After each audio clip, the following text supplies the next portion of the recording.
Continued from the previous file, Literary Types, the Epic Poetry, page 91. Book 1 relates to Aeneas' journey to Latium for 7 years after the fall of Troy.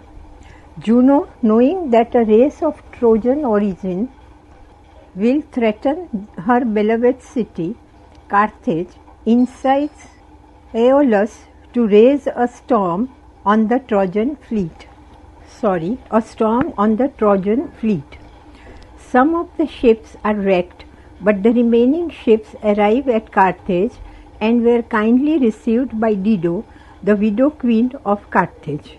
In Book 2 and 3, Aeneas relates the fall of Troy and subsequent events at the request of Dido. In Book 4, Dido confesses her passion for Aeneas. A hunting expedition is interrupted by a storm. Dido and Aeneas take refuge in a cave and are united by the design of Juno and Venus. Jupiter orders Aeneas to leave Carthage. Dido makes piteous appeal, and when Aeneas sails away in the Trojan fleet, she takes her own life, heaping in her frenzy curses on Aeneas and his race. Book 5 relates the return of the Trojans to Sicily. The anniversary of the death of Anchises is celebrated with sacrifices and games, race of ships, boxing match, shooting match, etc. The Trojan women, weary of their long wanderings, fire the ships. Book 6 relates the visits of the Cumaean Sibyl, who foretells his wars in Latium. After pluckings by her direction the golden bow, he descends with her to the underworld. He meets his father, Anchises.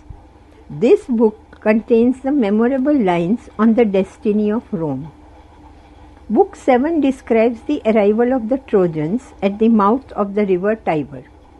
Latinus is the king of the land Latium. His daughter is Lavinia. Her father has been divinely warned to marry her to a stranger who shall come. The embassy sent by Aeneas is welcomed by Latinus, who offers alliance and the hand of his daughter. Turnus, the suitor of Lavinia, and Amata, the mother of Lavinia, are stirred by Juno to show hostility to the Trojans. The wounding of a stag from the royal herds by Ascanius causes an affray. The Italian tribes gather to expel the Trojans. Book 8 describes Aeneas facing the war encouraged by the god of river Tiber. The Arcadian Evander, the founder of the city on the Palatine Hill, part of the future Rome, promises support and urges alliance with the Etruscans. Vulcan, at the respect of Venus, forges armor for Aeneas. The shield is described.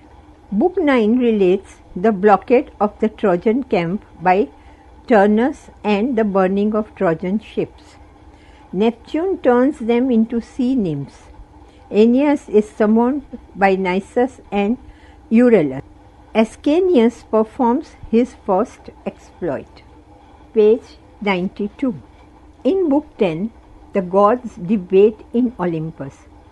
Aeneas secures the alliance of Tarchon, king of the Etruscans, and returns to the seat of war, accompanied by Pallas and Tarchon. Turnus kills Pallas. He pursues a phantom of Aeneas contrived by Juno, and is borne away to his city.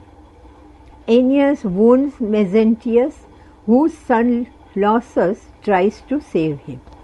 In Book 11, Aeneas celebrates the Trojan victory and laments Pallas. A truce with the Latins is arranged. It is suggested that the issue shall be settled by single combat between Turnus and Aeneas. Aeneas and his army move against the city. Camilla is killed. Book 12 shows the dejection of the Latins. A single combat between Aeneas and Turnus is arranged, but Juturna, sister of Turnus, stirs up the Rutulians and the general fighting is resumed. Aeneas is wounded by an unknown hand but healed by Venus. The Trojans, seeing the city of Latinus left unguarded, attack and fire it. Amata takes her life. Turnus returns from the pursuit of Trojan soldiers, meets Aeneas and the two fight. Aeneas kills him to take revenge on the death of Pallas. Mythical and supernatural elements predominate. The striking feature of the poem is the conception of Italy as a single nation and of Roman history as a continuous whole from the founding of the city of the full expansion of the empire. Its mythology is said to be stiff and conventional. Characters lack force and distinctness. The episodes of Dido and Aeneas is criticized for Aeneas' shabby rejection of her suit. Dido's passion has entangled Aeneas, but the will of the gods would prevail. Virgil draws on the Iliad and the Odyssey, combining in his poem the travel adventures of the latter with the warfare of the former. He models on Homer many episodes: the funeral games in Book 5, the visit to the underworld in Book 6, the description of the shield in Book 8. The epic poem has the structural development through adventures and wars of Aeneas and the final establishment of Roman Empire. Number 9. Poems of epical breadth and amplitude in European literature. There are some poems which have epical breadth and amplitude, but which are not epics proper. Dante Alighieri, the Italian poet of the early 14th century, in bracket 1265 to 1321, bracket closed, called his poem simply the Comedy, in bracket La Commedia, bracket closed. The poem depicts a progress from grief to joy, in bracket damnation to heavenly joy, bracket closed. The framework of the poem is a perfectly straightforward narrative. Dante, lost in the forest, is met by Virgil, who through the intercession of Beatrice in heaven has been, page 93, sent to guide him through the world after death. First, Virgil leads him to hell. There is the description of hell and purgatory, gardens of Eden from which the choice spirits ascend to heaven. There is a minute description of heavenly bodies, the primum mobile to the empyrean. Beatrice takes Dante on to Saint Bernard of Clairvaux, whose prayers gain for Dante a final magnificence, a vision in which he sees the Trinity and the whole universe.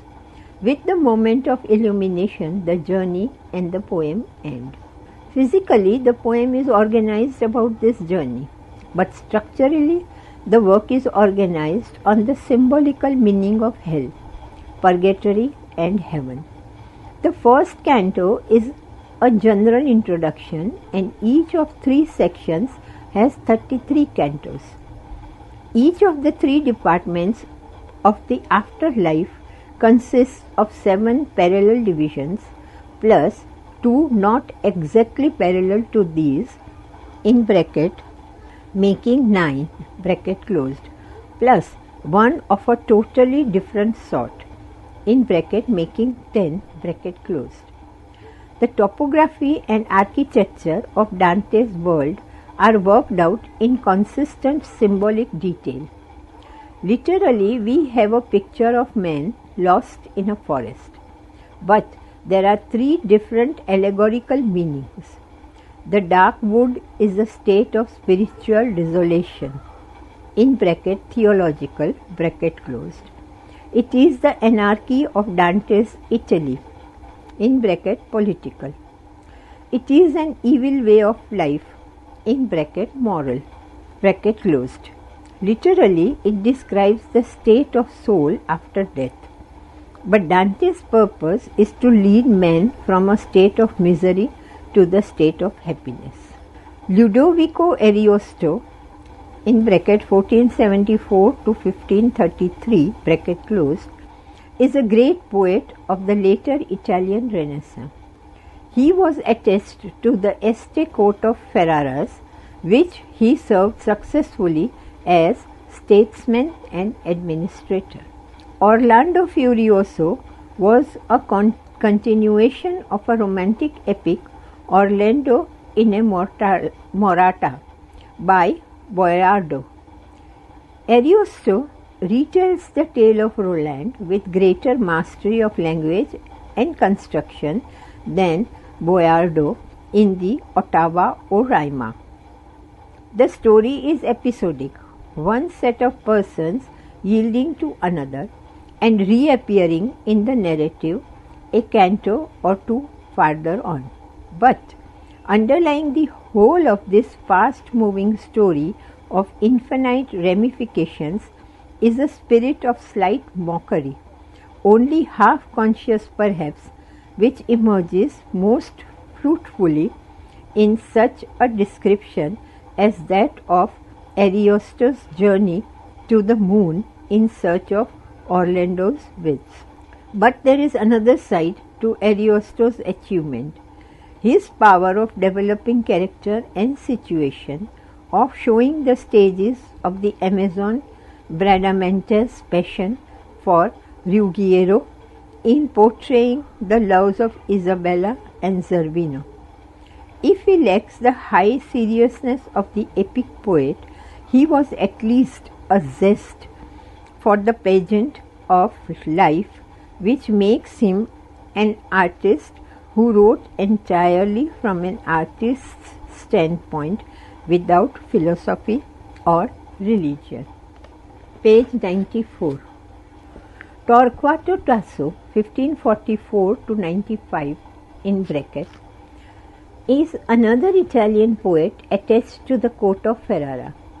His first poem of epic magnitude is Rinaldo, written when he was 18, is a romantic medley, theoretically unified by a single hero. Jerusalem Liberia is his second epic, which is the romantic treatment of the First Crusade. It is a story of wars and martial spirits. There are wonders, narrow escapes, choices between death and dishonor, martyrdoms and heroic battles. All these speak for a wayward fancy of the poet. In England, no one wrote true epics except Milton, in bracket Paradise Lost, bracket closed. But there are heroic poems or poems of epic length and breadth. As a matter of fact, after Milton, the literary epic began to die, not only in England but also in Europe. Keats attempted some kind of epic breadth in Hyperion, but it has nothing of the epic characteristics and convention. Wordsworth's Prelude is a long poem depicting the growth of a poet's mind. It is a spiritual autobiography of epic length.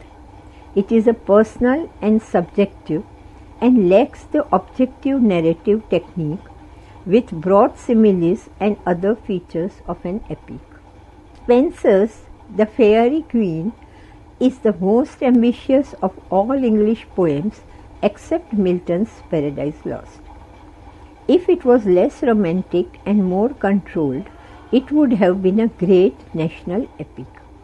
There should have been 12 books, but Spenser completed only 6 of them. He explained his grand design in an introductory letter addressed to his friend Sir Walter Raleigh. Prince Arthur has seen in a dream Gloriana, the Faerie Queene, and ravished by her beauty, resolves to seek her out in fairyland. The adventures that befall him are to form the main plot and to serve as the connecting link between the different parts of the story. Now the fairy queen has an annual feast which lasts for 12 days, and on each day he sends forth a knight to help someone in distress. It so happens that the redress of each wrong calls forth the exercise of a separate virtue. A book was to be devoted to the adventure of each knight, and in each adventure Arthur, still in the quest of the lady, is to participate, thus gaining experience in all that befits a perfect character. Its chief characters are knights, dragons, and enchanters. Each book deals with the adventures of a single knight of the fairy queen's court, and each knight represents a single virtue, in bracket holiness, temperance, chastity and justice, etc. bracket closed. The form is that of medieval romance dealing with the adventures of knights. The whole poem, consisting of 12 books, breathes the air of romance.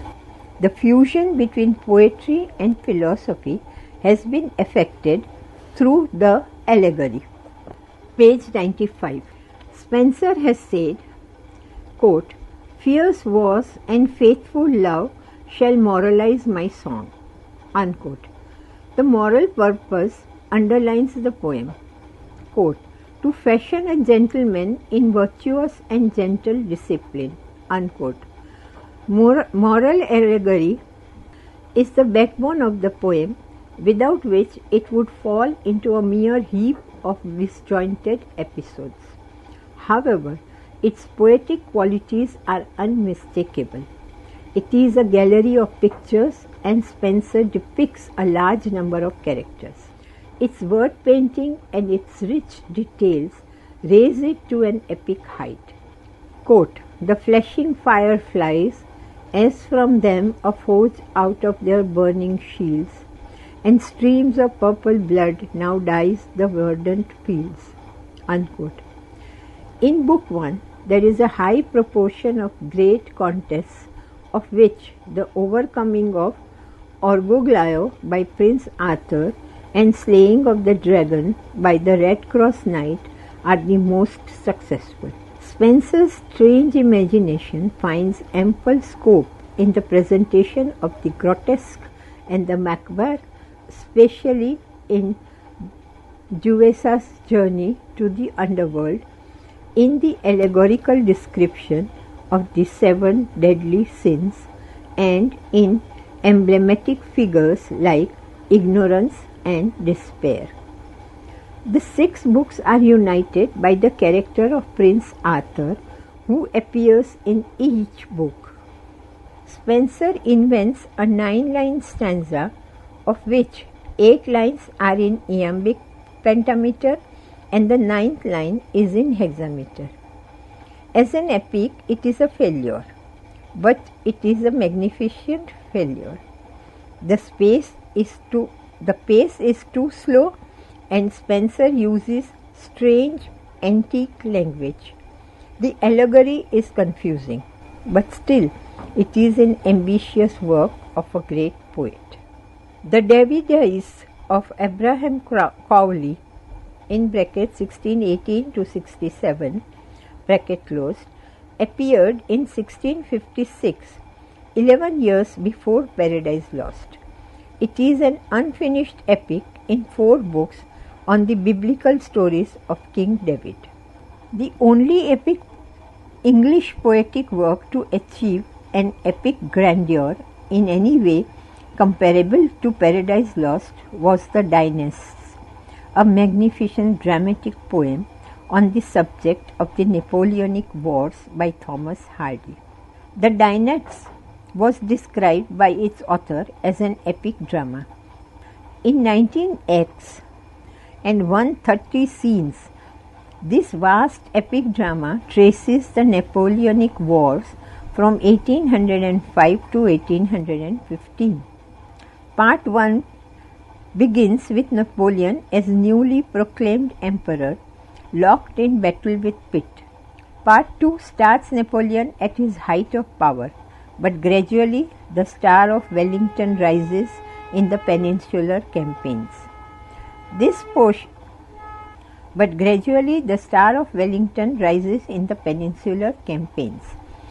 portion sweeps with more variety and color than the other two parts. Part 3 is Napoleon's catastrophe. Moscow, Spain, Leipzig, Waterloo, Wellington and England have risen to match Napoleon's power, and at the final showdown, Napoleon in defeat rides into the wood of Poissy and out of history. Page 96. Prose passages (often of poetic intensity) intersperse the standard blank verse. Some stanzaic verse is employed notably in the choruses of Phantom Intelligences. Hardy seemed best the third rima prelude to Waterloo. His images are impressive. From their astral heights, the spirits perceive the huge continental armies as slowly crawling caterpillars. Scenes of aristocratic splendor clash with bestial carnage and brutal suffering of little people. Especially the contrast between the arrogant, empty-headed regent (later George IV) with the cold misery of his contemporaries is savage. Hardy has dramatic grasp of the stupendous historical spectacle. Hardy's philosophic position is evident here. All mankind is part of the blind, unthinking, immanent will. Napoleon senses that he is a part of the immanent will. The dynasts carry the laws of the jungle into international politics. As the diplomatic protocol masks the animal lust for power and possessions.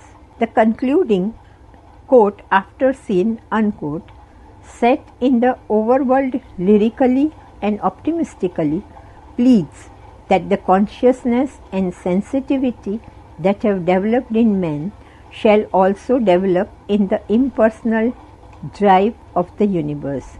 Quote, consciousness the will informing till it fashion all things fair. Unquote. Number 10. Mock epic, its purpose, style and technique. Mock epic or mock heroic, as the term suggests, is used to describe a satiric method in poetry and prose which seeks a mocking effect by combining formal and elevated language with a trivial subject. The mock heroic poem consciously imitates the epic style, follows a classical structure, and employs some of the conventions of epic poetry, such as invocation, dedication, supernatural machinery, epic similes and elevated descriptions, battles and canto divisions. Its purpose is to deflate and denigrate a person or a thing with ironical politeness. The Homeric Batrachomyomachia (Battle of the Frogs and Mice) served as a model for many an 18th century battle in mock epic strain. It is a form of burlesque, and there are many burlesque battles of pygmies or cranes or rats or books or sexes. Chaucer had employed this mock heroic style in Nun Priestess Tale, but Boileau's Les Lutrines is commonly mentioned as the most influential modern poem, magnifying a trivial subject on an ambitious scale. In English poetry, Dryden's Macflecknoe, Pope's The Rape of the Lock, and Dunciad are classic examples of mock heroic verse. Macflecknoe is a triumph of mock heroic art. Dryden celebrates the coronation of his political rival, page 97, Shadwell, on the throne of dullness in succession to Flecknoe. He denigrates Shadwell with ironical politeness by imitating the action, imagery, descriptions of the heroic poem. He uses positive epithets to imply negative meanings like nature is dullness, thoughtless majesty, prophet of tautology, to create devastating ironical effect. The prophetic speech of Flecknoe is a masterpiece of mock heroic art. The Olympian aloofness and detachment of the author contributes to the mock heroic effect. The Rape of the Lock is a more ambitious mock epic. In writing about Belinda and her predicament, Pope imitates the epic manner. It has epic devices of invocation, similes, supernatural machinery, battles, journeys on water and down to the underworld, division into cantos. We find Belinda flashing lightning from her eyes, but against the bulk of Hector, she is a mere slip of a girl, a mere fashionable lady. We find an altar at which ardent prayers are half granted and a goddess who is worshipped. But the altar is built of French romances and the goddess is the image of the vain Belinda in the mirror of her dressing table. We find a battle drawn forth like the Greeks on a velvet plain, but it's only a game of cards on a fashionable card table. Pope describes the card playing in the manner of epic battles, following the lead of Vida's game of chess. In Canto 4, Belinda cries in her boudoir for her lost lock and her friend Thalestrio goads her to hysterical indignation. The passage burlesques the descent of Hades in the Odyssey and the Aeneid. We find a supernatural being threatening his inferiors with tortures, but it is a sylph, not Jove, and the tortures are neither thunderbolts nor pains of Hades, but cruelties devised cleverly from the requisites of the toilet table. Pope presents the sacred and the admirable on a seeming equality with the trifling and the absurd. He deliberately makes use of the heroic and epic form to ridicule the slight subject of the cutting off of the lock of hair from the head of Isabella Fermor by Lord Patre, which caused the fierce quarrel between two families. The mock heroic style brings the whole quarrel to absurdity. The ludicrous in the form of a lofty epic style gives us a sort of shock, a shock that provokes our laughter. Dunciad is another mock heroic poem of Pope. He represents the poets, critics, pedants and publishers who have incurred his wrath as dunces. The poem is an epic of dunces, in bracket Dunciad, bracket closed. He describes at length the reign of dullness, past, present and future through Colley Gibbel's vision in Book 3. The poem was inspired by Dryden's Max Flecknoe. Continued in the next file.